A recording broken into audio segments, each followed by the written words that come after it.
హిందువుల మీద దాడులు, మైనారిటీల మీద దాడులు, అరాచకం జరుగుతున్నటువంటి బంగ్లాదేశ్‌లో ఒకప్పుడు బంగ్లా ప్రజలే మైనారిటీలు. టోటల్ ఉమ్మడి పాకిస్తాన్‌లో బంగ్లాదేశ్ ప్రాంతం ఇప్పుడు ఏదైతే ఉందో అది తూర్పు పాకిస్తాన్. వాళ్ళందరిని హింసించి వదిలిపెట్టింది పాకిస్తాన్.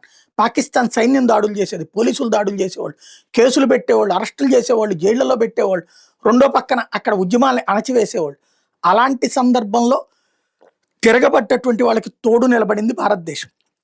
ఆ దేశం ఏర్పాటుకు కారణమైంది. కానీ ఇవాళ స్వతంత్రం సంపాదించిన తర్వాత మళ్ళీ అదే పాకిస్తాన్‌తో మతపరంగా కుమ్మక్కై హిందువులని, బౌద్ధుల్ని, జైనుల్ని, క్రైస్తవుల్ని, మైనారిటీలని వేధిస్తున్నటువంటి వేళ రష్యాకి సంబంధించినటువంటి రాయబారి బంగ్లాదేశ్‌లో ఉన్నటువంటి రష్యా రాయబారి అలెగ్జాండర్ మాన్స్క్లీ క్లియర్‌గా ఒక మెసేజ్ ఇచ్చారు బంగ్లాదేశ్ ప్రజలకు. 1971 విమోచన యుద్ధంలో భారత్‌తో పాటు రష్యా కూడా త్యాగం చేసింది. రష్యా కూడా పార్టిసిపేట్ చేసింది.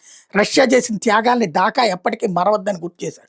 ఎందుకంటే ఆ రోజున అమెరికా పాకిస్తాన్‌కి అనుకూలంగా తన యుద్ధ నౌకల్ని దించితే రష్యా ఆ రోజున తన యుద్ధ నౌకల్ని అమెరికా యుద్ధ నౌకలకి అడ్డం పెట్టింది. అమెరికా యుద్ధ నౌకలు వేరే దారిలో వస్తుంటే వాళ్ళని వెంట పడ్డాయి రష్యన్ యుద్ధ నౌకలు. ఇక్కడికి రానియకుండా అడ్డుకున్నాయి. కాబట్టినే పాకిస్తాన్ ఓడింది, భారత్ గెలిచింది. ఆ రోజున బంగ్లాదేశ్ సాధ్యమైంది. ఆ విషయాన్ని ఇక్కడ గుర్తు చేశారు. 1971 విమోచన యుద్ధంలో భారత్ రష్యా చేసిన త్యాగాన్ని మర్చిపోవద్దు.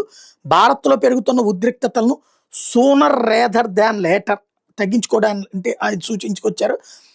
చరిత్రను మర్చిపోతే రాజకీయ దారి తప్పుతుంది, స్నేహాన్ని విస్మరించడం భవిష్యత్తులో ప్రమాదంలో పడేస్తుంది అన్నటువంటి వ్యాఖ్యలు చేశారు.